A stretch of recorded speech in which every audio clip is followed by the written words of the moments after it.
جب حضرت مہدی کی قیادت میں مسلمان صاحب ایمان اہل عرب یہودیوں اور عیسائیوں کی طاقت سے ٹکرائیں گے تو ان کی مدد کے لیے دو جانب سے اللہ تعالیٰ کچھ بھیجیں گے مدد. ایک تو آخری مرحلے میں مدد آئے گی حضرت مسیح عیسیٰ ابن مریم کا نزول، جو یہودیوں کی طرف رسول بنا کر بھیجے گئے تھے. انہیں یہودیوں نے اپنے خیال میں سولی پر چڑھا دیا، لیکن اللہ نے فرمایا وما صلبوہ وما قتلوہ ولکن شبہ لہم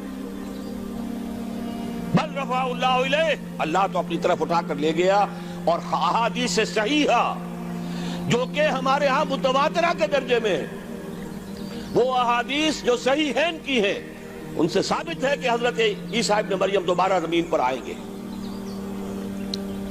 اور یہودیوں کا سب سے بڑا سرغنہ جو خود مسیح ہونے ہی کا دعویٰ کر رہا ہوگا، مسیح الدجال، اسے حضرت مسیح قتل کرے. لیکن ایک دوسری حدیث سے معلوم ہوتا ہے کہ مشرق سے فوجیں آئیں گی حضرت مہدی کی مدد کے لیے.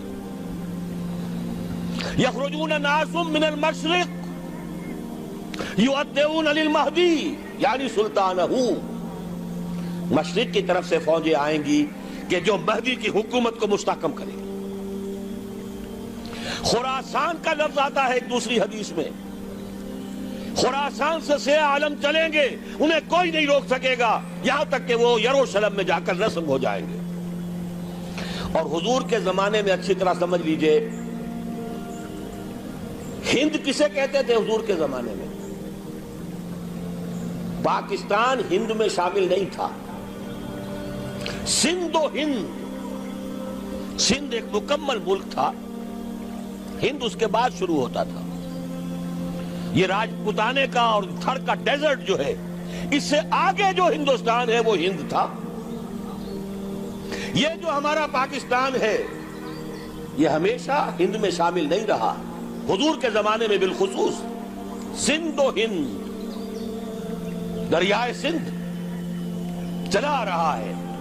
یہ ساری ٹریبیوٹریز جو پنجاب کے اندر اس کی ہیں، یہ سب ایک علیحدہ ملک ہے جو اس زمانے میں سندھ کہلاتا تھا. اور نمبر دو یاد کیجئے، اس زمانے میں خراسان ایک علاقہ تھا جس میں موجودہ افغانستان کا 2/3، تھوڑا سا حصہ ایران کا، اور جہاں تک میں تحقیق کر سکا ہوں آج تک پاکستان کا بھی علاقہ، خاص طور پر مالاکنڈ ڈویژن جو اس خراسان میں شامل ہے.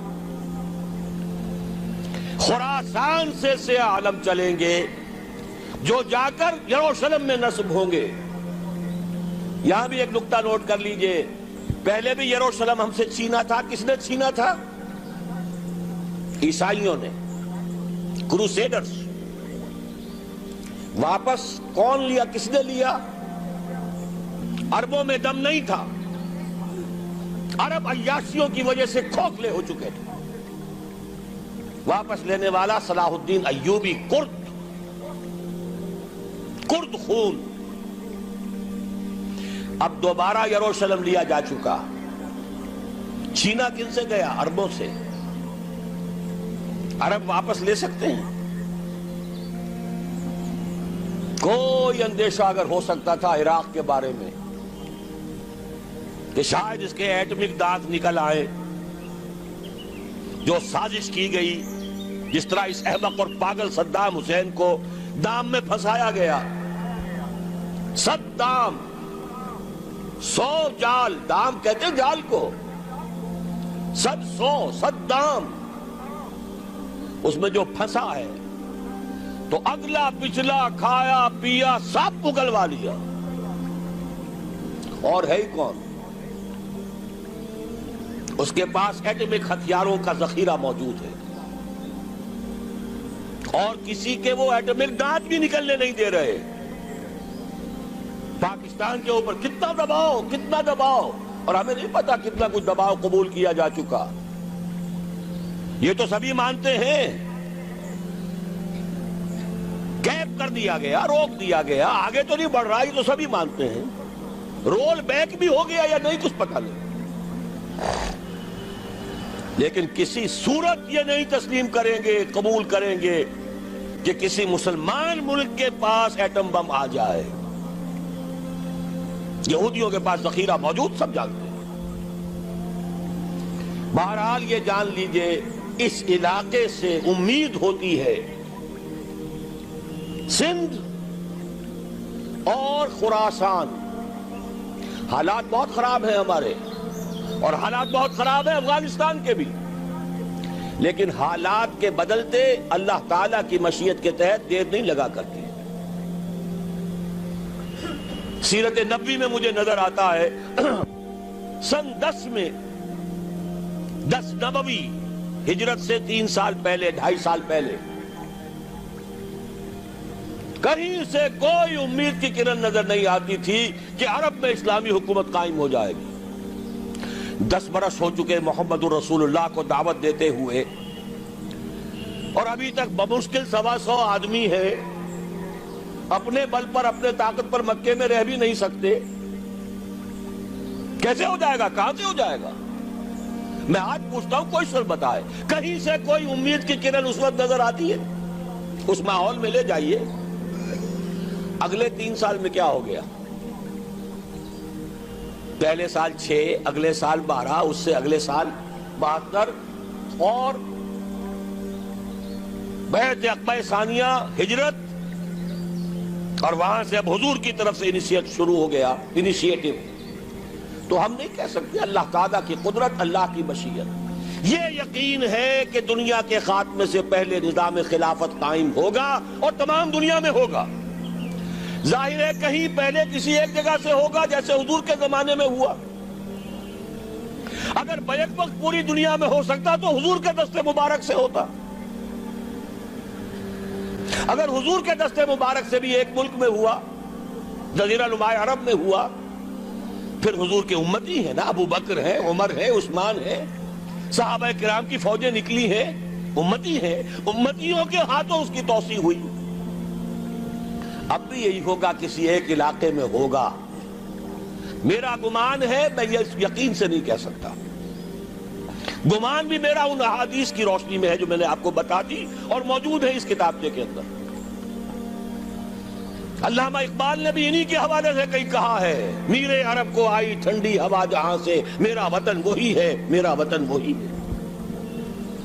اس علاقے سے کچھ ہونے والا ہے اور ہوگا انشاءاللہ. میری زندگی میں نہ ہو، آپ کی زندگی میں نہ ہو، کوئی پرواہ نہیں. حضرت حمزہ تو شہید ہو گئے غزوہ احد میں. 5 سال کے بعد حضور مکے میں داخل ہوئے ہیں فاتح کی حیثیت سے. حضرت حمزہ کی نگاہوں نے، ان آنکھوں نے تو نہیں دیکھا، عالم ارواح میں اللہ نے کیا مشاہدہ کرایا ہوگا انہیں، وہ تو ہمیں معلوم نہیں. بعض صحابہ شہید کر دیے گئے مکے ہی میں. بہت بڑی کامیابی. اپنی جان لگا دیں، اپنے آپ کو کھپا دیں، اپنے آپ کو مٹا دیں.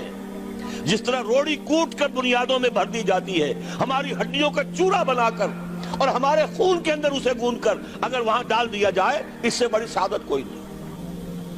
اس پر تعمیر ہو خلافت علی منہاج النبوہ کی، ہم اس کی بنیاد کے اندر دفن ہو جائیں، یہی بہت بڑی سعادت ہے. لیکن یہ ہوگا. میں نے عرض کیا تھا کہ یقین ہے مجھے کہ ہوگا، اور ہر صاحب ایمان کو یقین ہونا چاہیے کہ ہوگا. باقی یہ کہ یہ آثار ہیں اور احادیث بھی ہیں، اور 400 برس کی تاریخ بھی بتاتی ہے کہ یہیں سے ہوگا. 1000 برس تک سارے مجددین امت عالم عرب میں پیدا ہوئے. 11ویں صدی کا مجدد اعظم شیخ احمد سرہندی کہاں دفن ہے؟ سرہند میں، ہندوستان میں. 12ویں صدی کا مجدد اعظم شاہ ولی اللہ دہلوی کہاں دفن ہے؟ دہلی میں. 13ویں صدی کا مجدد اعظم سید احمد بریلوی، ان کی تو قبر بھی معلوم نہیں، لیکن ان کا خون جذب ہوا دریائے کنہار میں، اور ان کے سینکڑوں ساتھیوں کی لاشیں اس بالاکوٹ کے مقام پر. 14ویں صدی کے مجدد اعظم شیخ الہند، لیکن ان کے ساتھ ساتھ اتنے اعظم رجال علامہ اقبال جیسا مفکر، مولانا مودودی جیسا مصنف، مولانا الیاس جیسا مبلغ، کہیں اور ہمیں دکھا دیجئے آپ۔ میں کل کہیں عرض کر رہا تھا، دیکھیے پہلے جو ہے 1000 برس تک ہر خیر ہندوستان میں باہر سے آ رہا تھا۔ معین الدین اجمیری باہر سے آ رہے ہیں، شیخ علی حجویری باہر سے آ رہے ہیں، سندھ میں جتنے اولیاء دفن ہیں سب کے سب باہر سے، ایران سے چلے آ رہے ہیں۔ لیکن جیسے ہی 11ویں صدی شروع ہوئی، ریورس ہو گیا آرڈر۔ اب سلسلہ مجددیہ، نقش بندیہ اب ہندوستان سے نکل کر پھیل رہا ہے۔ پورا افغانستان، پورا ترکستان، تمام یہ ترک ریاستیں جو آزاد ہوئی ہیں ابھی USSR کے خاتمے کے بعد، یہاں تک کہ سائپرس، جزیرہ قبرص، پورا ترکی جو اب بھی ہے موجودہ ترکی، سلسلہ مجددیہ نقش بندیہ کہاں سے چلا؟ ہندوستان سے پھیل گیا پورے عالم اسلام۔ مفکر، علماء دین کا اور تمام علوم دینی کا مجدد شاہ ولی اللہ دہلوی، خالص ترین جہاد فی سبیل اللہ دور صحابہ کے بعد جماعت مجاہدین جام شہادت نوش کیا، سینکڑوں ہمارے مجاہدین۔ پھر 14ویں صدی میں اقبال جیسا مفکر، مودودی جیسا، دوبارہ دہرا رہا ہوں، مصنف، مولانا الیاس جیسا مبلغ، مجھے تو کہیں نظر نہیں آتا۔ تمام مسلمان ممالک آزاد ہوئے، کہیں اسلام کا نام نہیں لگا، نہ سرکاروں نے نعرہ لگایا، نہ کہیں کسی اور نے نعرہ لگایا۔ عربوں نے بھی عرب نیشنلزم کا نعرہ لگایا، اسلام کا نعرہ نہیں۔ تحریک پاکستان میں نعرہ لگا، پاکستان کا مطلب کیا؟ لا الہ الا اللہ۔ صبح عرض کر چکا ہوں، تحریک خلافت پوری دنیا میں کہیں نہیں، صرف بر عظیم پاک و ہند میں۔ اور کیسی تحریک خلافت کہ ہندو شریک ہوئے، گاندھی شامل ہوا، پورے ہندوستان کو جس نے گنجا دیا۔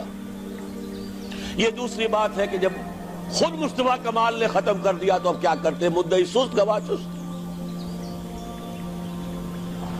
نوٹ کرنے کی بات ہے، کچھ آثار ہیں، 400 سال کی تاریخ ہے، بتا رہی ہے پاکستان کا قیام خود ایک معجزہ۔ یہ ساری چیزیں مشیت ایزدی میں کسی بڑے خیر کا پیش خیمہ ہے۔